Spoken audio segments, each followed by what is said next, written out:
G'day guys, Mr. Oz Adventure here, coming at you with a bit of a break from my usual travel videos. I've been posting nothing but really travel videos for a long time now, and I've got another series coming up soon of my adventures over to South Australia a couple of months ago. But what I wanted to talk to you about today is a topic I've been passionate about for some while now. What I'm talking about now is a bit of roadcraft, so a bit of defensive riding, because I see so many people crashing and it's just unnecessary. People don't need to be crashing, but they are. These things can be avoided, and it really annoys me. It's been annoying me for years, but now that I am a motorbike instructor, I teach people to get their license. It's far more on my mind every single day, and lately there's been a few crashes I've seen, and it's just like, you didn't need to crash. Why did you do that? You didn't need to crash. That didn't need to happen. That was 100% well and truly avoidable. So why are these things happening? That's what we're going to look at in this video, and hopefully I can help someone to stop crashing. If this video saves one person from crashing, then in my mind it was worth it. So what I'm going to be talking about today is the fact that a lot of riders don't take responsibility for their actions, or more importantly maybe their lack of action when it comes to crashing. So a lot of people will crash and then go, oh, well, that was something else's fault. It wasn't my fault, I couldn't have done anything about it. I was riding along and a car pulled out in front of me. Yeah, cars pull out in front of me too, but it doesn't cause me to crash. I've heard a lot of other people saying things like, I was riding along and I hit a pile of gravel, that caused me to crash. Well, I'm sorry, you know, that pile of gravel did not jump out off the road, grab hold of your front wheel and tip you over. There's always something we can do to avoid maybe a pile of gravel on the road. First part of that is maybe expecting it to be there. Even if it's not going to be there, if you're coming around a bend and you think, oh, well, there could be a pile of gravel there, maybe I'll do something to avoid it. If it's not there, that's all good. It doesn't really matter, does it? I've had some students ask me in the past, how many times have you been hit by a car? Because a lot of people come into motorcycling, you know, with the expectation that all drivers are out to get you. That's not entirely true, but it's probably not a bad attitude to have, assuming that maybe every car is going to be out to get you.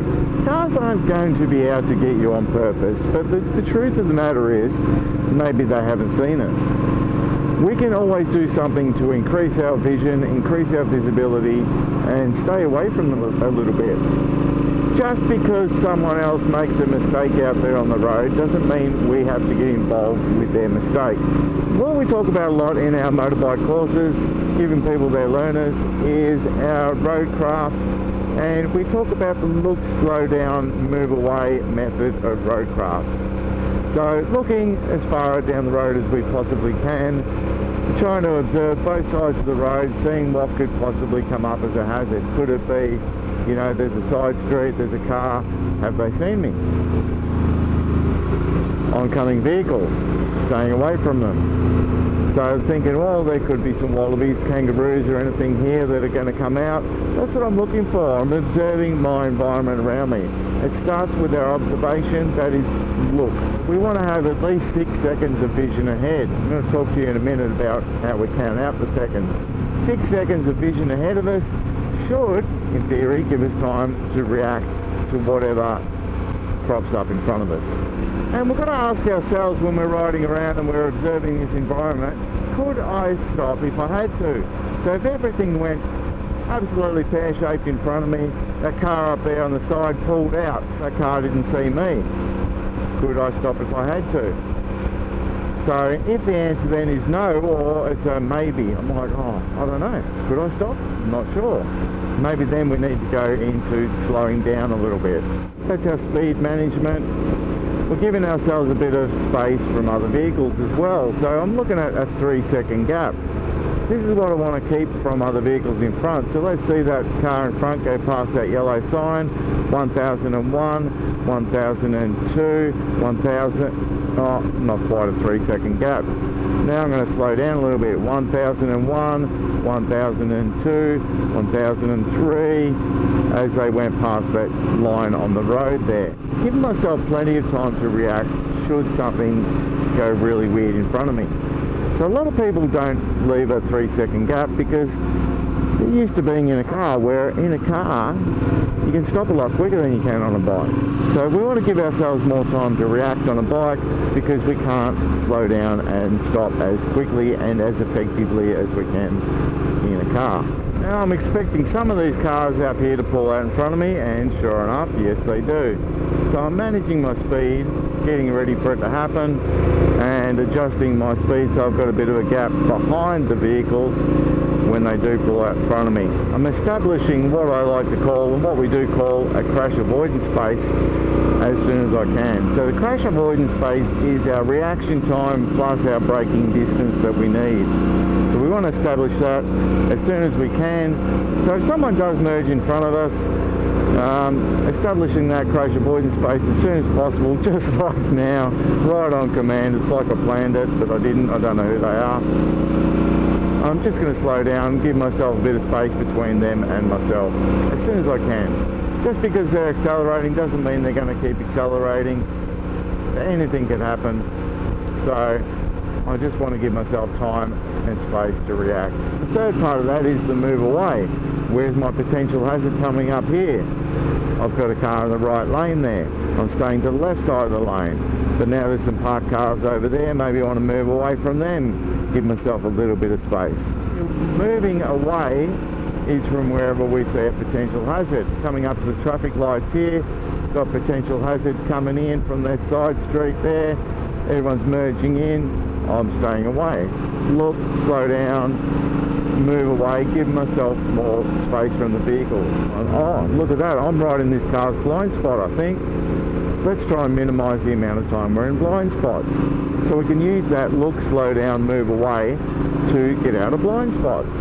Manage our speed a little bit, go past the car or drop back to get out of their blind spot and move over away from them. So if we have ended up in their blind spot for a little bit too long, they haven't seen us, they start to change lanes at the last second, we've already maximised our space by staying away from that vehicle. So coming up to a crest of a hill up here, do I know what's coming over that crest? No, well there's vehicles there now, so I've already maximised my space by being over the left hand side of the road. So should a car come over that crest on my side of the line, I'm already well away from it. Anywhere where we've got a traffic island, that could be a bit of a safety buffer between myself and other vehicles, that's okay. But now I want to be over to the left because I'm not sure what's coming over this crest. Give myself space from any vehicles. Someone could be distracted on their phone, or they could sneeze, could be screaming kids in the background distracting them. You don't want a big Chevy Silverado in the front of your bike. So another crest. I'm going over to the left here. What's coming over the crest? A big bloody truck. It's swinging out wide. I want to stay away from that. Luckily I was already away from it. I always say to students, your license gives you the ability to ride on the road. Use the whole road to your advantage. So a lot of riders will just sit in that one lane positioning by default. Maybe they'll be by default over this side, right hand wheel track of the cars, but I'd rather be over in the left hand in this particular instance. Coming up here, there's a side street. I'm moving over to the right to be away from any vehicles that might pop out there. Whenever I'm on a 2-lane road like this, if I'm in the left lane, by default I'm going to be on the left hand side of it. That doesn't mean I have to stay there. We've got some parked cars, we've got side streets.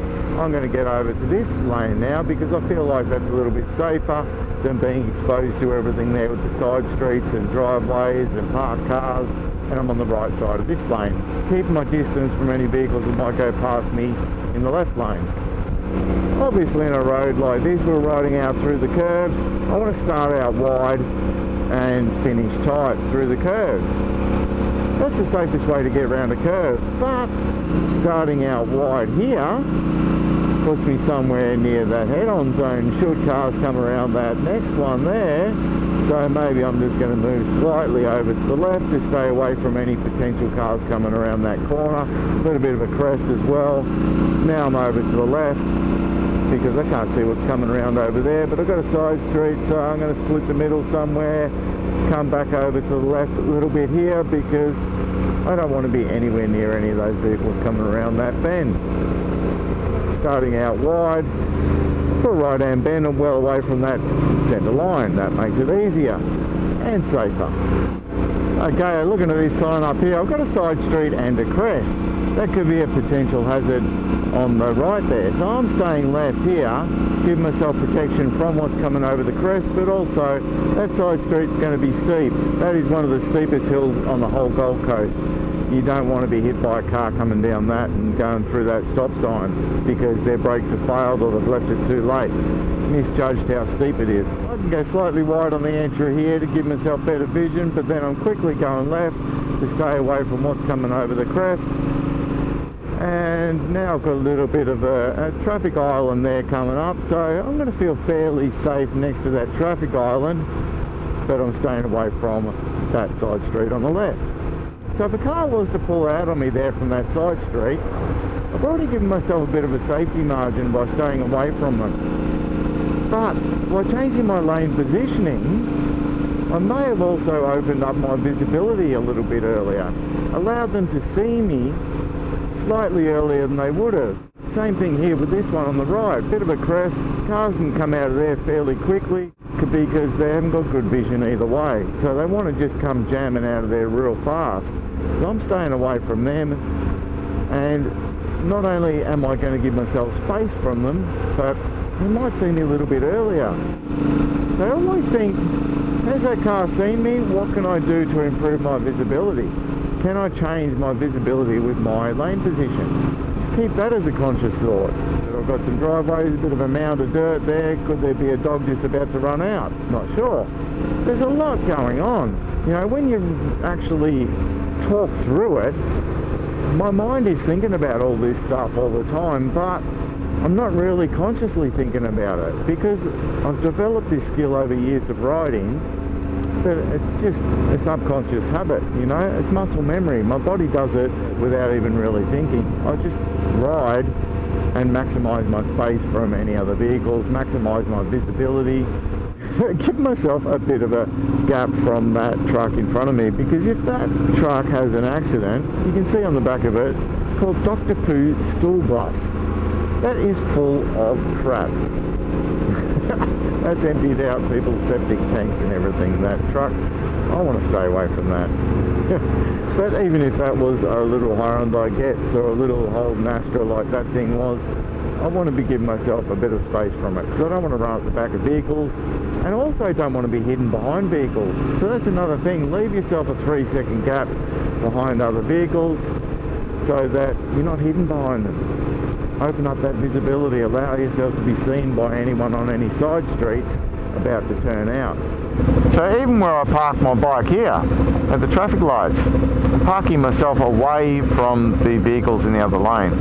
I'm parked well back from that stool bus in front of me, so that not only because it, you know, might smell a little bit, but I'll give myself a bit of an escape route. So if something went pear-shaped behind me, because I'm on a V-Strom here, I might be able to launch up that gutter and get away from anything, because that car has parked close to the truck. I'm not going to get my V-Strom through that gap, but I could get my V-Strom up that gutter pretty easily. So that's my escape route. That's why I'm over this side of the lane. One thing I see a lot of at traffic lights is people maybe in neutral. They're sitting there in neutral at the traffic lights because they may be getting a sore hand, you know, oh, it's too hard holding the clutch in. They might be sitting there in neutral just doing a bit of tank drumming because they're listening to the music on their Bluetooth system, and they're bopping away, not a care in the world, do, banging on the drums on the tank, just chilling out in neutral. But How are you going to get out of there really quickly if everything goes pear-shaped behind you? I used to fix cars for a living. Accident damaged vehicles. How many cars do you reckon I fixed over the years from like nose to tails at traffic lights? It happens a lot. So you want to make sure you're not that motorbike wedged between two cars. So a lot of people will go up, just sit there in neutral, chilling out. So they've got no way to escape if things go pear-shaped behind them. So I like to pull up in first gear. I'm in what we call the ready position. So when I come and park at the traffic lights, I like to be parked there just off to the side a little bit, give myself a little bit of an escape route, a little bit back from the vehicle in front of me, a little bit off to the side, and I've got a way out if I need to. So I'm checking my mirrors, making sure there's no one on their phone behind me. Looking, yep, is there anyone on their phone behind me? Just ready for them to start moving. A lot of people get distracted on their phones and everything at traffic lights, and they see in their peripheral vision the traffic beside them starts to move. So they move off. But what they're seeing in their peripheral vision may be the turning lane beside them. They've still got a red light, and all of a sudden you get rammed up the back. You get rear-ended because they weren't paying attention, weren't looking to where they're going. So you want to give yourself an escape plan. So if you're in what we call the ready position, you've got your rear brake engaged with your right foot, your left foot on the ground, you've got the clutch pulled in, and you've got your hand on the throttle here. You're ready to engage that clutch, start to roll on the throttle, releasing from that rear brake and take off really quickly.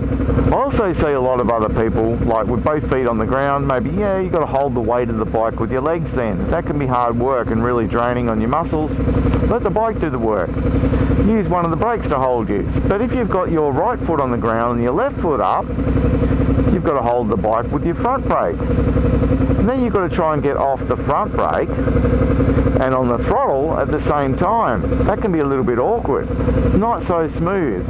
Use that rear brake as your launch control, start to load up the bike first. That clutch, roll on that throttle, get that bike loaded, then release from the rear brake. It's so much smoother and, like I just talked about, way safer. It's not rocket science, all this Roadcraft stuff. Everything I've talked about in this video so far is pretty common sense sort of stuff. But for some reason, people ignore the basics and they crash too often. Get the basics right, get those skills up, let it become muscle memory so that you don't really have to think about it, it just becomes habit. And you won't be impacted by cars, shouldn't be impacted by gravel or anything like that on the surface of the road. Anything that crops up, you should be able to avoid it. So one of the reasons I wanted to make this video today was not only has this topic been on my mind for some time due to over the years seeing a lot of people posting up on social media that, you know, oh, the crash wasn't my fault, you know, accepting no responsibility for it. But just recently there's been an article shared on a few Facebook groups, a few motorbike groups there on Facebook, talking about how a rider just recently got a payout from the Kyogle Shire Council because some years ago he unfortunately had a crash where he hit a pile of gravel and he went down and he injured himself pretty badly, and unfortunately now he's confined to a wheelchair. So the council eventually paid him out for that because they were found to be negligent. They didn't signpost that there had been some roadworks and there was still some loose gravel on the surface. Now, that's true. They are negligent there. They've got to take some responsibility for that. Fair enough, they've paid him out. But the rider also has to take some responsibility for that, because you can't assume that there's going to be nothing there. So some of the other people commenting on Facebook said, oh, he was riding at the speed limit and he provided GPS data showing that he wasn't speeding. Okay, he might not have been speeding, but was he doing a speed appropriate for the environment he was in? Did he have enough time to react? So if you're riding around and you think, oh yeah, happy days, I'm doing the speed limit, I'm a good sensible rider, nothing's going to come up in front of me, you're treating it like a racetrack then. But the road's not like a racetrack. Anything can come up at any time. It doesn't have to be like council roadworks. putting gravel on the road. You know, sometimes that happens anyway after some stormy weather. There's gravel on the road. There could be some potholes, some debris that have fallen out of trees. There could be a kangaroo that bounces out from the side of the road. So with that rider, was he doing an appropriate speed for the environment he was in? Did he give himself enough time to react? Because in the photo that I saw of the crash scene, there were two clear lines through that loose gravel on the road. Cars had been through it. There were wheel tracks through it that were clear of the loose gravel from what I could see. So had that rider given themselves more time to react, they would have been able to see those lines and pick out more appropriate path rather than hit the gravel at speed. So not enough reaction time could also lead to a bit of a panic moment when you see that loose gravel. So he may have, I'm not saying he did, but he may have seen the gravel at the last second and then panicked and touched the front brake. If he was leaned over slightly in that curve and touched the front brake on loose gravel, would have been enough to cause him to crash. Are these things that happen to us totally unexpected? Or are we able to somehow maybe predict that they're about to happen? Let's have a look at that. I'm riding around down here at the moment. I've got traffic up ahead of me. I'm leaving a decent gap behind the vehicles just in case something jumps out in one of them. I'm also managing my speed so I've got time to react should something jump out in front of me. Kangaroo, car pulls out, whatever. Managing my speed, giving myself some reaction time. I come over the crest, car pulled over on the side of the road, everyone's braking.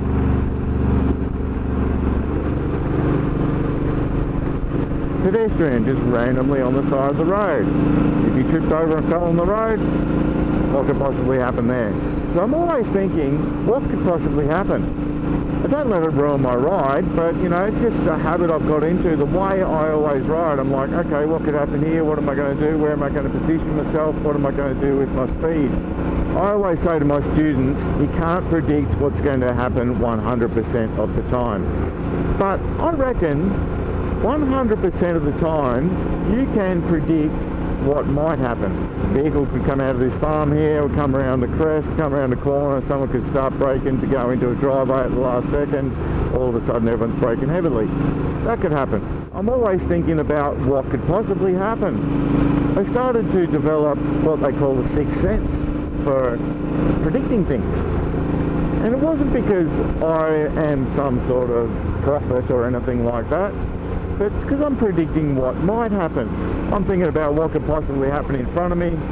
If it doesn't happen, all good. If it does happen, well, I'm in a position to maybe avoid that hazard. Whether it's a car about to move over into my lane and sideswipe me. I've predicted that happening several times. I've just gotten into the habit. It's muscle memory. My brain has that muscle memory of how to ride and how to stay away from things and predict what is about to happen. There could be gravel in the corner. Look, there was a little bit of it just there. Did I have enough time to react to it? Yes, I did, because I was predicting that there could be anything around this bend. There could be more gravel. There could be some branches on the road. I'm not saying I've been perfect my whole riding history. I have crashed. I made mistakes when I was inexperienced, and I learned from those mistakes. But I've never been impacted by a car because I've always had a bit of self-preservation there and tried to predict what's going to happen with that vehicle, what are they going to do. I've looked, there's more gravel on the road there. Plenty of time to react to it because I'm half expecting it to be there.